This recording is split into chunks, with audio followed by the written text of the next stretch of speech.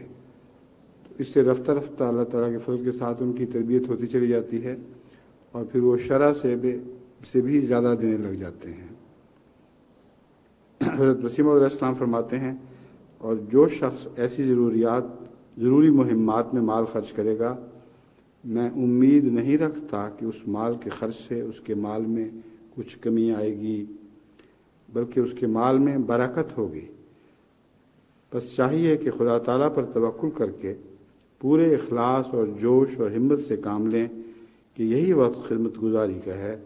پھر بعد اس کے وہ وقت آتا ہے کہ ایک سونے کا پہاڑ بھی اس راہ میں خرچ کریں تو اس وقت کے پیسہ کے برابر بھی نہ ہوگا۔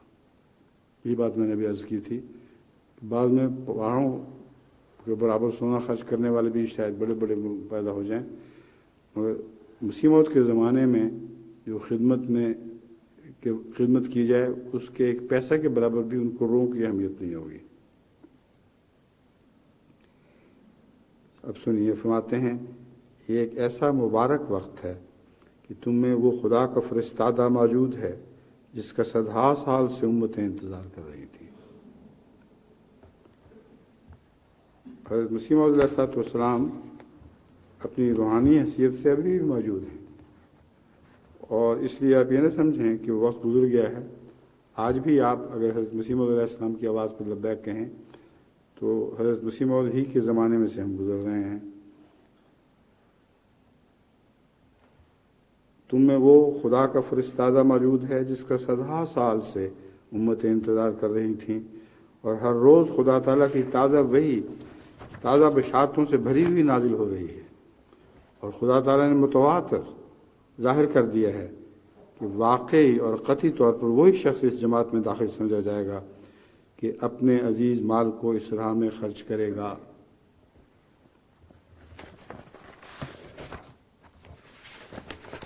پھر حضرت مسیح موعود علیہ السلام فرماتے ہیں، چاہیے کہ ہماری جماعت کا ہر ایک متنفس عہد کرے کہ میں اتنا چندہ دیا کروں گا۔ اب یہاں پابندی کوئی نہیں ہے کسی شرح کی، مگر ہر متنفس کو اپنی توفیق کے مطابق یہ عہد کرنا چاہیے۔ ہر متنفس عہد کرے کہ میں اتنا چندہ دیا کروں گا، کیونکہ جو شخص اللہ تعالیٰ کے لیے عہد کرتا ہے اللہ تعالیٰ اس کے رزق میں برکت دیتا ہے۔ اس دفعہ تبلیغ کے لیے جو بڑا بھاری سفر کیا جاوے تو اس میں ایک رجسٹر بھی ہمراہ رکھا جاوے، جہاں کوئی بیعت کرنا چاہے اس کا نام اور چندہ کا عہد درج رجسٹر کیا جاوے۔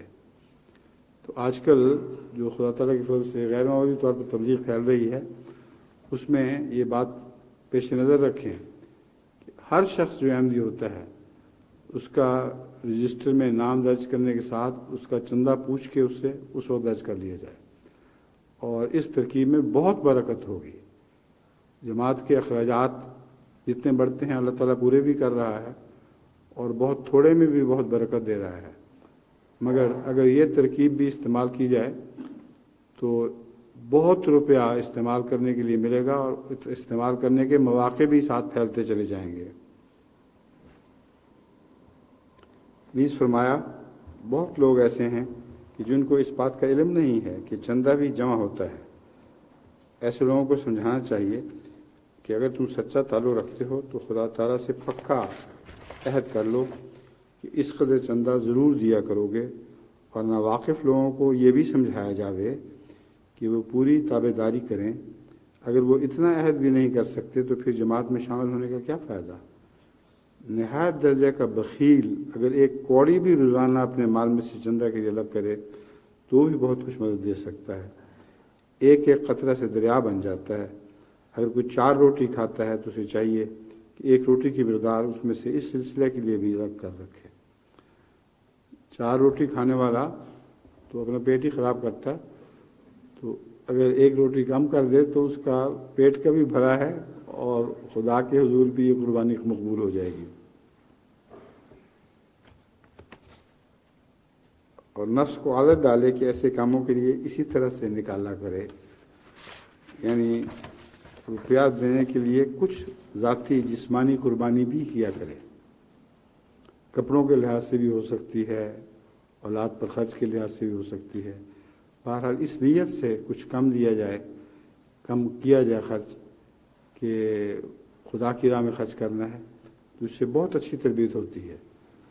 مجھے یاد ہے کہ بچپن میں ہمیں جب ہفتے کا ایک آنا ملا کرتا تھا، تو آپ لوگ حیران ہوں گے کہ ہفتے کا آنا کیا ہوتا ہوگا، لیکن بڑی برکت تھی اس میں سے بھی ہماری والدہ مختلف چندوں کے وقت چندہ منہا کیا کرتی تھی۔ پیسہ ہفتے کا کریں یا جتنا کریں زیادہ، اب مجھے تفصیل تو یاد نہیں رہی، اور بتایا کرتی تھی ہر بچے کو کہ تمہارا یہ چندہ نکال لیا ہے تمہارے جیب خرچ میں سے، اور اس کا یہ اثر ہے کہ خدا کے فضل سے ہم سب بہن بھائیوں کو مالی لحاظ سے خدا تعالیٰ کی راہ میں قربانی کرنے کی بچپن سے ہی توفیق مل رہی ہے۔ فرمایا ہر ایک پہلو سے خدا کی اطاعت کرو، اور ہر ایک شخص جو اپنے تئیں بیت شدوں میں داخل سمجھتا ہے اس کے لیے وقت ہے کہ اپنے مال سے بھی اس سلسلے کی خدمت کرے۔ جو شخص ایک پیسے کی حیثیت رکھتا ہے وہ سلسلہ کے مصارف کے لیے ماہ بماہ 1 پیسہ دے، اور جو شخص 1 روپیہ ماہوار دے سکتا ہے وہ 1 روپیہ ماہوار ادا کرے۔ پھر حضرت مسیح علیہ السلام فرماتے ہیں چندہ دینے سے ایمان میں ترقی ہوتی ہے، یعنی صرف یہ نہیں کہ سلسلے کے کام پورے ہوتے ہیں، بلکہ سب سے بڑا مقصد یہ ہے کہ جو چندہ ادا کرتا ہے اس کا ایمان ترقی کرتا ہے، اور یہ محبت اور اخلاص کا کام ہے۔ بس ضرور ہے کہ 1000 در 1000 آدمی جو بیعت کرتے ہیں ان کو کہا جائے کہ اپنے نفس پر کچھ مقرر کریں اور اس میں پھر غفلت نہ ہو۔ اب تو وقت آنے والا ہے کروڑ در کروڑ احمدی بیعتیں کریں گے لوگ، غیر احمدی بیعتیں کریں گے، تو اگر سارے اس نصیحت پر عمل کریں تو اندازہ کریں کہ اللہ تعالیٰ کے فضل کے ساتھ جماعت کی خرچ کی توفیق کتنی بڑھ جائے گی۔ پھر حضرت مسیح علیہ السلام فرماتے ہیں ہر ایک شخص کا صدق اس کی خدمت سے پہچانا جاتا ہے۔ عزیزو، یہ دین کے لیے اور دین کی اغراض کے لیے خدمت کا وقت ہے۔ عزیزو، یہ دین کے لیے اور دین کی اغراض کے لیے خدمت کا وقت ہے۔ اس وقت کو غنیمت سمجھو کہ پھر کبھی ہاتھ نہیں آئے گا۔ چاہیے کہ زکوٰۃ دینے والا اسی جگہ اپنی زکوٰۃ بھیجے۔ اب یہ جو مسیح موعود علیہ السلام کے اقتباسات اختیار کیے گئے ہیں، یہ بہت سی حکمتوں کے پیش نظر چنے گئے ہیں۔ زکوٰۃ کے متعلق بعض لوگ لکھتے ہیں کہ ہمیں یہاں اپنے رشتہ داروں میں زکوٰۃ دینے کی اجازت دی جائے۔ زکوٰۃ مرکزی بیت المال میں جمع ہونی چاہیے۔ کسی شخص، کسی فرد واحد کو اجازت نہیں کہ اپنے مال میں سے زکوٰۃ ادا کرنے کے لیے اپنے غریب بھائیوں وغیرہ کو چنے۔ غریب بھائیوں کو جو چنتا ہے اس کو مرکز کو لکھنا چاہیے کہ ہمارے ہاں اتنے غریب ہیں، خواہ بھائی ہوں یا غیر بھائی ہوں، ان سب کے لیے کھلی زکوٰۃ کی رقم ادا کی جائے گی۔ تو ایک آدمی کی زکوٰۃ تو کوئی بھی حیثیت نہیں رکھتی، اور اگر وہ کی بھی تو اپنے عزیزوں پر ہی خرچ کرے گا، اس میں ایک دنیاوی منفعت بھی شامل ہو جاتی ہے۔ لیکن ارد گرد کے سب غریبوں کے لیے جتنی ضرورت ہے لکھیں۔ اللہ تعالیٰ کے فضل کے ساتھ جماعت کو اللہ تعالیٰ جتنی ضرورت بڑھاتا جا رہا ہے اتنے پیسے بھی مہیا کرتا جا رہا ہے، اور دنیا بھر میں زکوٰۃ میں سے یا اور صدقات میں سے یا صدقہ نہ بھی ہو تو خدا کی راہ میں خرچ کرنے والوں کی طرف سے اتنا ملتا ہے کہ غریب کی ضرورت ضرور پوری کر دی جاتی ہے۔ ضرورت سے مراد یہ ہے کہ اس کو سفید پوشی کی توفیق مل جاتی ہے، ورنہ تو بعض دفعہ ضرورت ختم ہی نہیں ہوتی کسی کی۔ جہنم کے متعلق بھی آتا ہے، جب اس کا پیٹ بھرا جائے گا تو کہے گی حل میں مزید، کچھ اور بھی ہے؟ تو کچھ اور بھی ہے والوں کا ذکر میں نہیں کر رہا، ان کا ذکر کر رہا ہوں جو متانت اور شرافت کے ساتھ سفید پوشی پر گزارا کر سکتے ہیں۔ حضرت مسیح علیہ السلام فرماتے ہیں عزیزو، یہ دین کے لیے اور دین کی اغراض کے لیے خدمت کا وقت ہے۔ اس وقت کو غنیمت سمجھو کہ پھر کبھی ہاتھ نہیں آئے گا۔ چاہیے کہ زکوٰۃ دینے والا اسی جگہ اپنی زکوٰۃ بھیجے، اور ہر ایک شخص فضولیوں سے اپنے تئیں بچاوے، اور اس راہ میں وہ روپیہ لگاوے جو بہرحال صدق دکھاوے، تا فضل اور روح القدس کا انعام پاوے، کیونکہ یہ انعام ان لوگوں کے لیے تیار ہے جو اس سلسلے میں داخل ہوئے ہیں۔ آج چونکہ کچھ اعلانات اور بھی کرنے ہیں، اس لیے میں نے نسبتاً مختصر خطبہ دیا ہے۔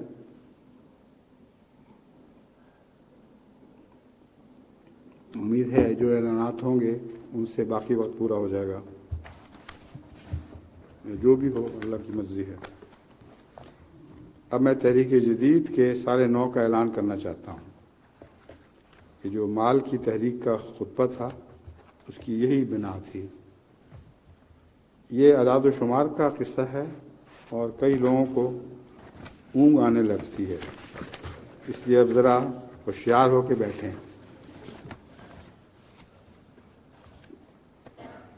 جب کوئی نیند آ رہی ہو کسی کو تو اس کو چٹکی کاٹی جایا کرتی ہے، تو ساتھی کو چٹکی نہ کاٹیں، اپنے آپ کو چٹکی کاٹیں۔ تحریک جدید کا آغاز 1934 میں ہوا تھا۔ 1934 31 اکتوبر 1999 کو اس کے 65 سال گزر چکے ہیں۔ آغاز میں جو اس تحریک میں شامل ہوئے تھے ان کے رجسٹر کو دفتر اول کہا جاتا ہے، اور اللہ تعالیٰ کا احسان ہے کہ ابھی تک دفتر اول میں شامل ہونے والے زندہ موجود ہیں، اور وہ مسلسل یہ اپنے اموال خدا کی راہ میں تحریک جدید کی خدمت میں پیش کرنے کی توفیق پا رہے ہیں۔ بس خدا کرے کہ یہ اس رجسٹر میں جو اس کو 65 سال گزر چکے ہیں بہت برکت پڑے، اور ان لوگوں کو بہت لمبی زندگی عطا ہو کہ وہ خدا کی راہ میں خرچ کرتے چلے جائیں۔ بعد میں بہت سی نسلیں پیدا ہوئیں، لہذا ان کی خاطر ایک اور رجسٹر کھولا گیا جس کو دفتر دوم کہا جاتا ہے۔ یہ دفتر 1934 کے 10 سال بعد 1944 میں کھولا گیا۔ گویا یہ دفتر بھی حضرت مسلم موعود رضی اللہ تعالیٰ عنہ کے زمانہ میں کھولا گیا۔ دفتر دوم کے 21 سال بعد تیسرا رجسٹر کھولا گیا۔ اس رجسٹر کو دفتر سوم کہتے ہیں۔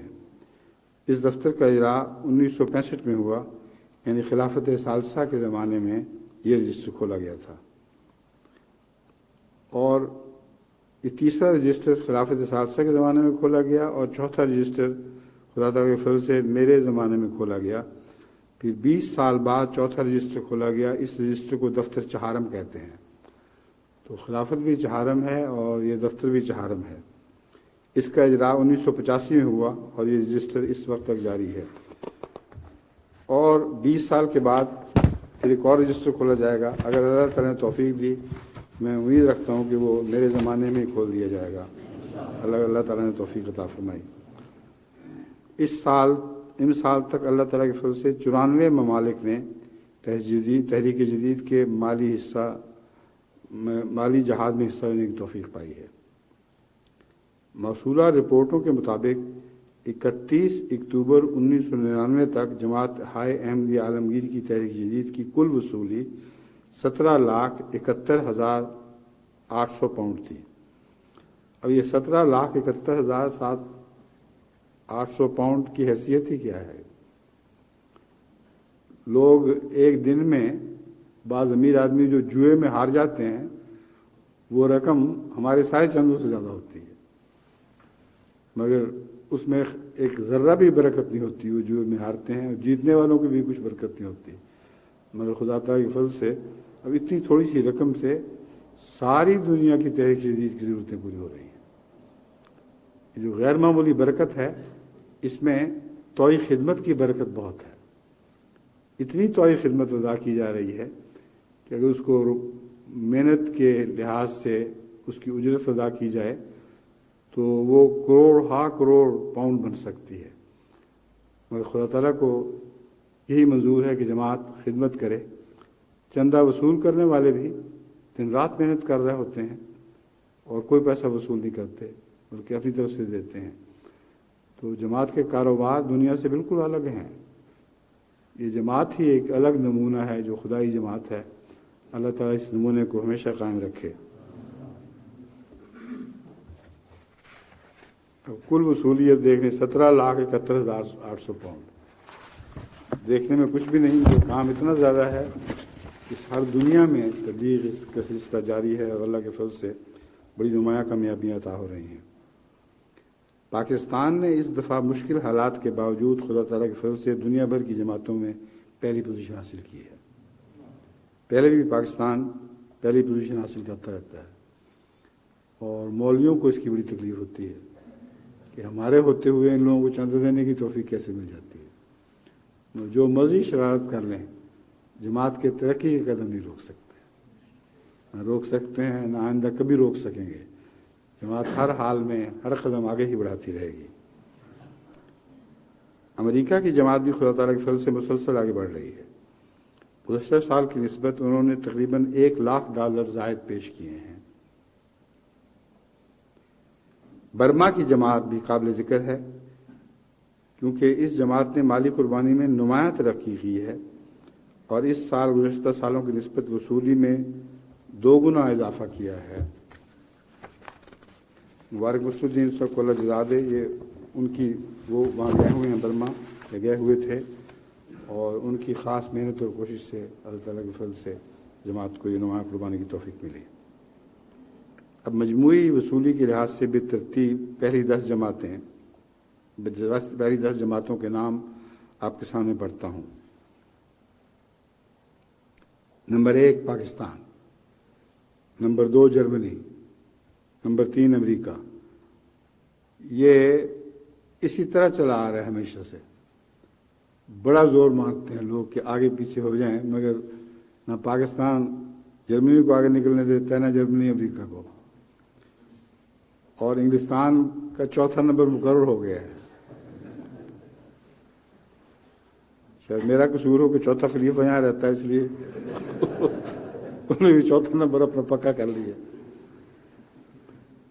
5ویں پہ کینیڈا ہے، 6 پر انڈونیشیا، 7ویں نمبر پر ہندوستان، 8ویں پر موریشس، 9ویں پر سوئٹزرلینڈ، اور جو تعجب انگیز بات ہے وہ یہ اب 10ویں پر فلسطین ہے. کبھی وہم و گمان بھی نہیں آیا تھا کہ فلسطین بھی اس تحریک میں اتنے نمبر حاصل کر لے گا، مگر عطا اللہ صاحب کلیم ماشاءاللہ وہاں جب سے گئے ہیں ہر لحاظ سے جماعت فلسطین ترقی کر رہی ہے. گزشتہ سال کی نسبت 3.5 گنا زیادہ وصولی کی ہے انہوں نے.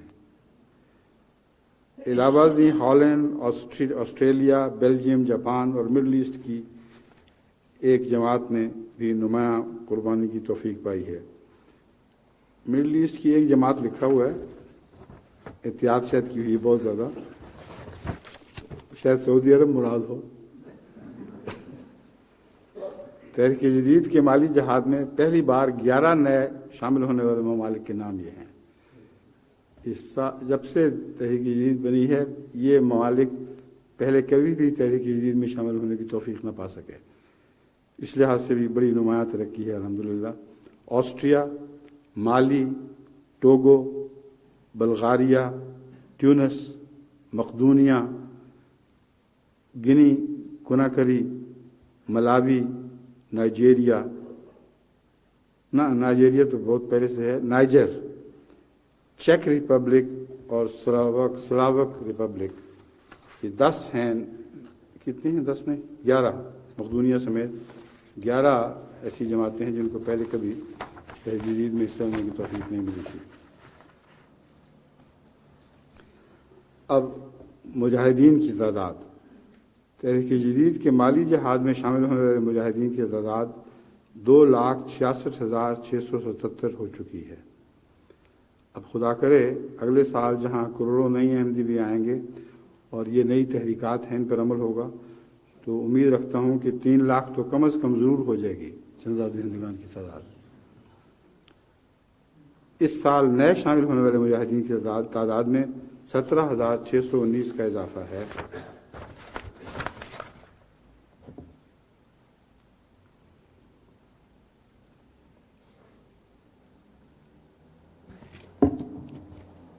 پاکستان کے نمایاں قربانی کرنے والے اضلاع اور جماعتیں ضلع لاہور بشمول لاہور ماشاءاللہ بہت نمایاں ترقی کی ہے. ضلع جھنگ بشمول ربا، میں اسی ترتیب سے پڑھ رہا ہوں جس ترتیب سے انہوں نے تحریک جدید کی مالی قربانی میں حصہ لیا ہے.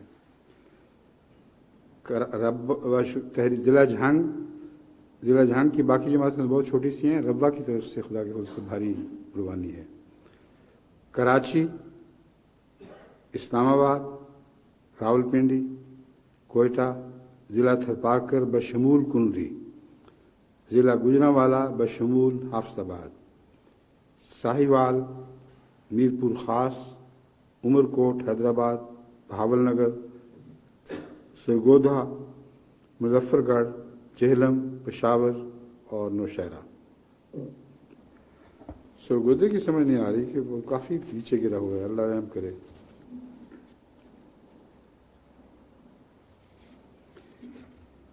جہاں تک ذیلی تنظیموں کا تعلق ہے، لجنہ معاملہ کی طرف سے دفتر تحریک جدید کو نمایاں تعاون حاصل رہا ہے. اللہ تعالیٰ کو جزا عطا فرمائے. اب اس کے بعد میں تحریک جدید کے سارے نو کا اعلان کرتا ہوں، سارے نو کے آغاز کا اعلان کرتا ہوں. مختصر قوائف یہ ہیں کہ تحریک جدید کا آغاز 1934 میں ہوا تھا. پہلے بھی میں بتا چکا ہوں، اب میں خلاصہ پیش کر رہا ہوں. 31 اکتوبر 1999 کو اس کے 65 سال گزر چکے ہیں. آغاز میں جو اس تحریک میں شامل ہوئے تھے ان کے رجسٹر کو دفتر اول کہا جاتا ہے. بعد میں بہت سی نئی نسلیں پیدا ہوئیں، لہٰذا ان کی خاطر اور رجسٹر کھولا گیا. یہ ساری باتیں تو بیان کر چکا ہوں، اس لیے چھوڑ رہا ہوں.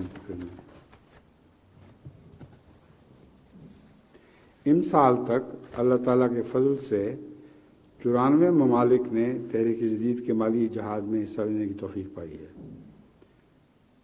94، اب خدا کرے اگلے سال 100 سے بہت بڑھ جائیں. موصولہ رپورٹوں کے مطابق 21 اکتوبر 1999 تک جماعت احمدیہ عالمگیر کی تحریک جدید کی کل وصولی 17,71,800 پاؤنڈ ہے. یہ وصولی گزشتہ سال کی وصولی سے 1,03,000 پاؤنڈ زیادہ ہے. دوبارہ باتیں وہی آ رہی ہیں، سمجھ نہیں آ رہی. پاکستان نے اس دفعہ مشکل حالات کے باوجود خدا تعالیٰ کے فضل سے دنیا بھر کی جماعتوں میں پہلی پوزیشن حاصل کی. یہ پہلے بھی ہو چکا ذکر، دو دفعہ لکھ دی ہے. تو میں اٹھا کے ایک طرف رکھ چکا تھا، ابھی دوبارہ کرتے سامنے آ گیا.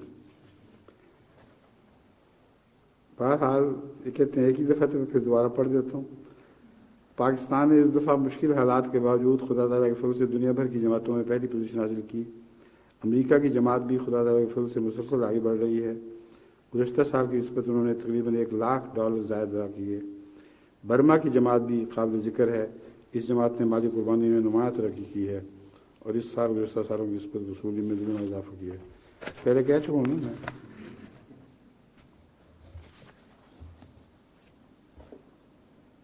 مجموعی وصولی کی لحاظ سے بے ترتیب پہلی 10 جماعتیں پاکستان، جرمنی، امریکہ، انگلینڈ، یہ بھی پہلے کہہ چکا ہوں.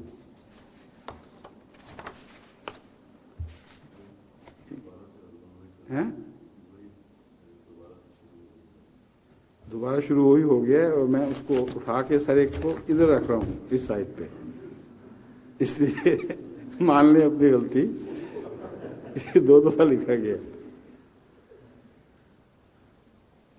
اب میں اس خطبے کے آخر پر بعض شہداء کا ذکر کرنا چاہتا ہوں جن کی نماز جنازہ آج جمعے کے بعد ہوگی.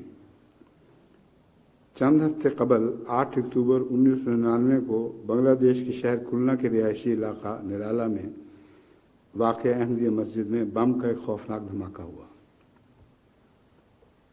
اس وقت مربی سلسلہ مکرم امام عبد الرحمان صاحب خطبہ جمعہ دے رہے تھے. اس دھماکے کے نتیجے میں 2 خدام مکرم جہانگیر حسین صاحب اور مکرم نور الدین صاحب موقع پر ہی شہید ہو گئے، جبکہ 4 افراد نے ہسپتال جا کر دم توڑ دیا. یہ 2 اور 4 6 بنتے ہیں، مگر مجھے یاد ہے یہ مجھے رپورٹ پیش کی تو میرے منہ سے 7 نکلا کہ 7 شہید ہو گئے. تو بعد کی اطلاع کے مطابق ایک صاحب بعد میں بھی زخموں کی تاب نہ لا کر شہید ہو گئے. تو 7 کا عدد اس طرح پورا ہو گیا. ان سب شہداء کے مختصر حالات میں آپ کے سامنے رکھنا چاہتا ہوں. مکرم جہانگیر حسین صاحب ابن مکرم اکبر حسین صاحب کی عمر 25 سال تھی اور وہ کام کا امتحان دینے والے تھے. بہت نیک اور فعال داعی اللہ تھے. مکرم سید علی سردار صاحب مرحوم اب سندربن کے نواسے تھے. اس ضمن میں بہت سے لوگ لکھتے ہیں کہ ان کے پسماندگان کا خیال رکھا جائے. وہ تو جس دن خبر آئی تھی اسی وقت ہم نے کہہ دیا تھا، ایک لمحہ بھی انتظار نہیں کیا، اور ہدایت دی ہوئی ہے کہ پسماندگان کو ان کے شہداء کی زندگی میں جو کچھ ملتا تھا اس سے کم کسی صورت میں نہیں ملنا چاہیے، اور زیادہ ضرورت ہو تو زیادہ بھی ملنا چاہیے. اس کی وجہ یہ ہے کہ بعض لوگ غرباء ہیں اور اپنی زندگی میں بھی بمشکل گزارا کرتے تھے. تو جو جماعتیں اپنے شہداء کا خیال رکھتی ہیں، شہداء کی طرح وہ جماعتیں ہمیشہ زندہ رہتی ہیں. اس لیے ضروری ہے، بنگلہ دیش کو پھر میں دوبارہ ہدایت کر رہا ہوں کہ ہرگز کوئی کنجوسی نہیں کرنی، پہلے سے بہتر حالات میں ہوں اور کمزور حالات میں نہ ہوں. مکرم نور الدین صاحب کی عمر 30 سال تھی اور وہ کھلنا جماعت کے جنرل سیکرٹری کے طور پر خدمت کر رہے تھے. ہمیشہ جماعت کی پرخلوص خدمات کی توفیق پاتے رہے. 2 سال پہلے شادی ہوئی تھی. اب 3 بھائیوں اور 1 بہن میں سب سے بڑے تھے. ان کے دادا مکرم منشی سکیم الدین صاحب سندربن جماعت کی بانیوں میں سے تھے. ان کو میں ذاتی طور پر ملا بھی ہوں اور بہت ان کی عزت کرتا تھا.